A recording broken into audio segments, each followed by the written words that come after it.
Champion olympique de descente à Vancouver en 2010, il a remporté 5 épreuves de Coupe du Monde sur le cirque blanc. Retraité sportif depuis 2015, il a pris la tête des remontées mécaniques du Valais il y a quelques mois. J'ai le plaisir d'accueillir Didier Defago.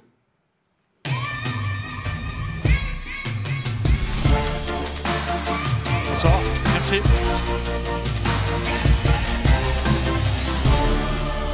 Didier Defago, bonsoir et bienvenue. Bonsoir, merci. L'équipe de Suisse masculine cartonne ces jours dans les disciplines de vitesse en ce début de saison avec 5 podiums en 7 courses. Mais au-delà des bons résultats, pas d'athlète roman. Je profite de vous avoir en face de moi pour vous poser la question. Est-ce qu'on arrive à l'expliquer ?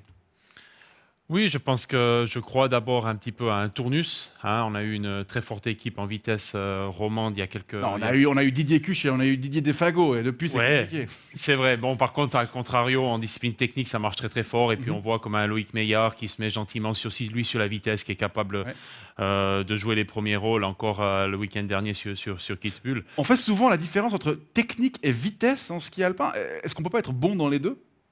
Oui, ça a été. Maintenant, ça a changé un petit peu quand même depuis quelques années. On a beaucoup plus de nouveau ce trend. On a eu ce trend les années où j'y étais, où on avait vraiment des athlètes complets. Ça revient un petit peu maintenant. Et puis, pour la vitesse... Maintenant, ils se spécialisent. Ouais, il faut les fous et puis les et puis après, pour la vitesse, il faut quand même avoir une certaine bonne base technique. Oui. Et puis après, il faut oser. Il faut avoir peur de la vitesse et puis il faut y aller. C'est pas donné à tout le monde. Le dernier roman sur un podium de Coupe du Monde, c'était vous, en 2015, deuxième à Méribel. Cette même année, vous posiez les lattes définitivement. Qu'est-ce qui vous manque le plus de cette vie de cinglé ? Ce qui manque le plus, c'est l'adrénaline et puis cette tension qu'on a les quelques secondes, les quelques minutes avant de s'élancer. Seul face à la pente. Exactement. Aujourd'hui, vous avez un nouveau job, c'est votre première saison en tant que président des remontées mécaniques du Valais. On va voir que ce n'est pas forcément une occupation moins stressante et moins sportive, surtout cette année. Mais juste avant, voici votre portrait, il est signé Fred Vallet. Cher Didier Defago, votre maman vous a mis au monde en 1977 dans un coin de pays où l'on croise pourtant plus souvent des tire-fesses que des tire-laits, Morgin. Après un tout premier contact avec le fart à 18 mois et un apprentissage de dessinateur en bâtiment, vous faites parler la poudre. 402 départs en 20 ans de carrière, 16 podiums et 5 victoires dans la piste dangereusement célèbre de Kitzbühel en 2009. Mais si on pouvait lire parfois que vous étiez souvent bien placé, mais jamais tout devant, vous aviez une sacrée descente. Enfin, une sacrée descente. Même au JO, puisque vous devenez champion olympique en 2010 à Vancouver, alors qu'on attendait l'autre Didier. Je vous laisse faire le calcul de ce que je me mets dans la poche. Quelques mois plus tard, paf, la chute, la grosse, la vraie, juste avant le début de la saison. Déchirure du ligament croisé antérieur et élongation du ligament latéral interne du genou gauche. Aïe. 2015, retraite, mais retraite de skieur. Du coup, faut commencer à bosser. Après avoir assuré des descentes historiques, vous empoignez des remontées mécaniques. Celle du Valais dont vous êtes le président depuis 4 mois. Sans oublier que vous êtes toujours consultant pour une marque de ski et designer de pistes de descente, notamment pour les très décriés JO de Pékin de 2022. Quoi d'autre ? Vous avez une vie de quadra somme toute banale, vous faites du gainage mais avec une marque de sport, de la godille mais avec un supermarché, et vous êtes découvert une... passion pour l'horlogerie. Après avoir longtemps été... fan de Swisscom. Bref, Didier Defago, ce soir, ce serait pas mal si vous pouviez nous assurer que l'avalanche de variants du Covid ne bouffera pas les vacances de février. Faudra sérieusement réfléchir. Didier Defago, je vous présente Édouard Bard, député PS au Grand Conseil vaudois. Oui, bonsoir. Bonsoir. Bonsoir. Vous skiez un peu, vous ? Alors, je fais un peu de ski de fond de temps en temps au Clus, ainsi que un peu de luge avec ma nièce Shanti. Mais alors, le ski de piste, non merci, c'est beaucoup trop dispendieux. Non. Le ski, c'est un sport de riche, Didier Defago ? Non, je pense pas. Ça dépend des endroits où on va. C'est vrai qu'on ne fait pas partie des sports, je dirais, meilleur marché, mais je pense que c'est un sport qui peut être accessible à tout le monde. Il y a beaucoup de choses qui se sont mises en place ces dernières années, notamment pour les jeunes. En tout cas, ce n'est pas un sport qui rend très riche quand on voit le nombre de râteliers où vous devez vous nourrir pour pouvoir joindre les deux bouts. Je crois que le sport aujourd'hui, il y a très peu de monde où on peut gagner sa vie. Ouais. C'est pas évident. On ne s'appelle pas tous Roger Federer, je pense, dans ce côté-là. Mais par contre, on apprend énormément sur soi-même, mais aussi sur son entourage. Et puis, ça permet aussi, je crois qu'en tant que sportif, on n'est pas un petit peu hyperactif, mais je ne me verrais pas à 40 ans me poser tranquillement et puis plus rien faire de toute façon. Monsieur Bard, Oui. dès aujourd'hui même, dans votre canton, il faudra posséder un abonnement, loger à l'hôtel ou dans son chalet ou acheter un forfait en ligne pour skier les jours de forte influence. Les Alpes vaudoises introduisent ces mesures aujourd'hui afin d'éviter les débordements qui ont pu avoir lieu. On a vu pas mal d'images tournées sur les réseaux sociaux. Scandaleux.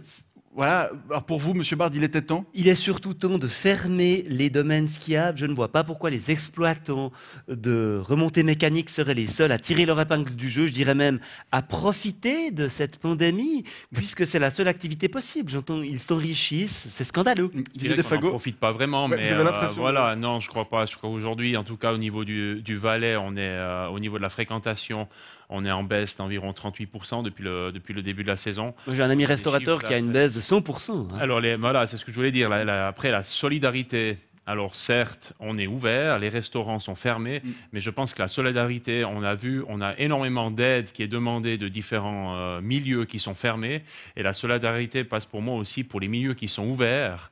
Ben, ça permettra peut-être au monde économique, à la Suisse, rester vivant.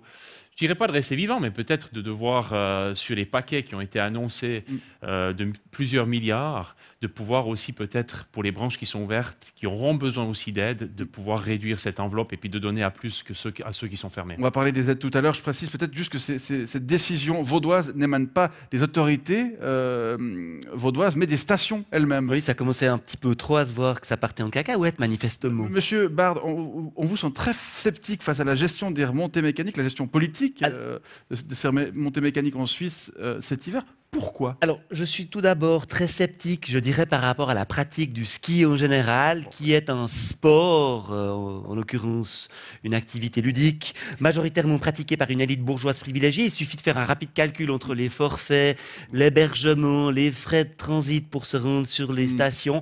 C'est quand même beaucoup moins accessible que la corde à sauter ou le boomerang, j'entends. Et alors, aujourd'hui, on ne peut pas l'acheter, la corde à sauter. Hein. C'est vrai. En magasin. Le magasin, il est fermé. On peut la fabriquer, on allait chercher du chanvre dans la forêt, on peut faire une activité ludique de fabrication avec de ses cordes, enfants. avec les enfants ou avec Shanti, pour ce qui me concerne, puisque je n'ai pas la chance d'avoir des enfants. Et alors, en ces temps où tout le monde doit tirer la langue, mon scepticisme est d'autant plus important que pour des questions sanitaires évidentes. Voilà, alors justement, parlons-en de ces questions sanitaires. Didier Defago, on commence par quoi quand on doit sécuriser un domaine skiable contre le virus? Par le fermer. Bah non, si on ne veut pas le fermer. Qu'est-ce qui a été compliqué à mettre en place dès le départ en novembre? Bon, ce qu'il faut dire, c'est qu'en Valais, on a la chance, depuis que les remontées mécaniques ont réouvert le 6 juin, donc on skie durant on a deux glaciers sur voilà, lesquels on peut entre skier. Zermatt et ça se fait. Donc il y a déjà des petits concepts de base qui ont été mis en place de ce côté-là. Après, quand c'est devenu plus sérieux sur l'automne, on a un concept de base qui a été élaboré par les remontées mécaniques suisses et qui a été validé par l'OFSP. Donc ça, c'est vraiment qui a été distribué à toutes les sociétés, et les sociétés après ont dû adapter et en faire beaucoup plus que ce concept de base par rapport au flux des personnes qu'ils ont, et puis par rapport aussi au style d'installation qu'ils ont. D'abord, c'est ça, c'est les distanciations, la promiscuité. Ça, c'est venu encore plus tard. Je dirais vraiment, quand il y a eu cette question sur les domaines européens, il y a de nouveau là eu un serrage de vis, et puis là on a dit il faut le port du masque à l'extérieur, c'est une des seules activités à l'extérieur, il faut avoir le port du masque et puis les distances. Donc ça a vraiment créé un petit peu, je dirais, de travail supplémentaire. En Valais, on a eu une excellente collaboration avec le canton du Valais. On a eu cette chance de pouvoir mettre en place, avec l'aide du département du travail et du chômage en Valais, avec les Covid Angels. Oui, on l'a vu. On a pu mettre vraiment ces personnes-là pour pouvoir donner un petit coup de pouce. Des petits coups de pied au cul. Aussi. Parce que justement, pourquoi ça ne marche pas des fois? J'imagine que les gens sont là, ils ont envie de profiter, ils sont au grand air. Ça ne peut pas marcher. Moi, je vais vous raconter une anecdote. Mes voisins, les Schubach, m'ont raconté leur dernière sortie à Verbier. Alors, monsieur est urologue, donc évidemment, il a les moyens, il peut se permettre un chalet à Verbier. Presque personne ne portait de masque certifié. Les tours de cou qui faisaient office de, j'ai envie de dire, de cache-sec, c'était gorgé d'humidité à cause du froid, et donc gorgé de gouttelettes. Les bennes restent des boîtes de sardines, même si elles ne sont remplies qu'aux 2/3. On est quand même un peu serré. Vous êtes conscient que personne n'y croit à vos concepts de protection? Pourtant, on a d'excellents retours. Je crois que ce qu'on ressent, c'est que les gens, ils ont envie de bouger, ils ont envie de sortir, ils ont envie d'aller à l'extérieur. Ils ont envie d'aller au restaurant aussi, pourtant ils sont quand même fermés. Aujourd'hui, c'est une des seules activités que vous pouvez encore faire. Et puis, on a quand même, comme je l'ai dit, tout l'été, tout l'automne, et maintenant, on prédisait aussi une explosion des cas pendant les fêtes de Noël, Nouvel An. Ça n'a pas été le cas. On n'a pas de cluster sur les domaines skiables. Là, et sur les domaines skiables, aujourd'hui, il n'y a aucun chiffre qui nous dit qu'il y a des infections au niveau des domaines skiables. Est-ce que les membres du Conseil d'État sont tous intéressés dans des entreprises de remontée mécanique, c'est ça? Ça, il faut leur poser la question, j'en sais rien. Rapidement, votre vie aujourd'hui, c'est être en contact avec des gens, voilà, gérer collectivement des problèmes, tout le contraire d'un sportif de haut niveau qui se fixe des objectifs et, comme vous le disiez, qui est seul face à sa pente. Qu'est-ce que cette crise, rapidement, vous a appris sur vous-même? Il faut entraîner quoi pour y arriver? Bon, le sport m'apporte énormément. J'étais déjà beaucoup en contact avant et je crois que j'ai encore besoin de me fixer des objectifs. Pas facile. Mais par exemple, alors je crois que d'avoir repris cette casquette au niveau des remontées mécaniques, je découvre. Vous êtes bon négociateur, par exemple? Je ne sais pas si je suis bon négociateur, mais ça s'apprend. Et je peux vous dire, plus les semaines avancent, plus les jours avancent, il n'y a pas de formation pour, je pense, la période que tout le monde est en train de vivre. Faut descendre, faut partir en hors-piste un petit peu. Ouais, un petit peu de temps pas trop, pas trop ce week-end en l'occurrence. Ce week-end, il faut éviter. Mais vous avez très bien appris votre texte. Et alors, j'avoue que je ne suis pas j'ai pas beaucoup de sympathie pour la cause que vous défendez, mais je dois vous dire que votre proximité capillaire, sourcilière et vocale avec Monsieur Berset me rend plutôt votre personne sympathique. Monsieur Berset adore énormément le ski. C'est quelqu'un qu'on a chaque année l'occasion de rencontrer sur les courses du Lorbehorn et d'échanger. C'est comme ça que vous avez un peu par mimétisme pris sa voix, ses cheveux. C'est possible, exactement. Alain Berset qui est un peu votre gourou, votre dieu. Absolument, non, c'est le dieu de la gauche. Maintenant, vous allez pouvoir entraîner autre chose, Didier Defago, votre capacité à ne répondre que par oui ou par non aux questions de Fred Vallet. En piste? En piste. Bonsoir, Monsieur Berset, vous allez bien? Très bien, merci. Les stations de ski valaisannes sans les bistrots, c'est toujours des stations de ski valaisannes? Oui. Vous vous sentez un peu coupable de pouvoir les laisser ouvertes? Non. Comme tout est fermé sur les pistes, il vous arrive de trouver des petits cacas le long des pistes? J'ai pas vraiment regardé, mais je crois pas, non. Vous allez encore skier pour le plaisir? Énormément, oui. Alors ça, c'est clair. C'est pas un peu frustrant de godiller comme un touriste après avoir remporté des médailles olympiques en combinaison moulante? Oui ou non? Non. Est-ce que les combinaisons moulantes vous manquent? Non plus. De temps en temps, sur des super conditions, je dirais oui. Quand je vois les courses, quand je regarde les courses, mais sinon, non. Didier Defago, vous n'avez plus besoin de risquer votre vie? Je crois que je la risque ce soir, alors de temps en temps, oui. Ça vous est déjà arrivé d'oublier de lever un ski à l'arrivée d'une course et de vous faire engueuler par le sponsor? Non. Il vous est déjà arrivé de manquer le podium à un petit centième de seconde? Vous êtes toujours aussi peu ponctuel dans la vraie vie? Oui. Vous qui vivez avec la poudre, vous êtes déprimé en été? Pas du tout. Est-ce qu'il y a du dopage dans le ski alpin? Non. Vous-même, vous avez déjà essayé un peu l'autre poudre? Non plus. Est-ce que vous conseilleriez aux enfants de se lancer dans une carrière pro? Oui. Vous êtes retourné sur votre site web didierdefago.ch depuis 2003? Sauf erreur, oui.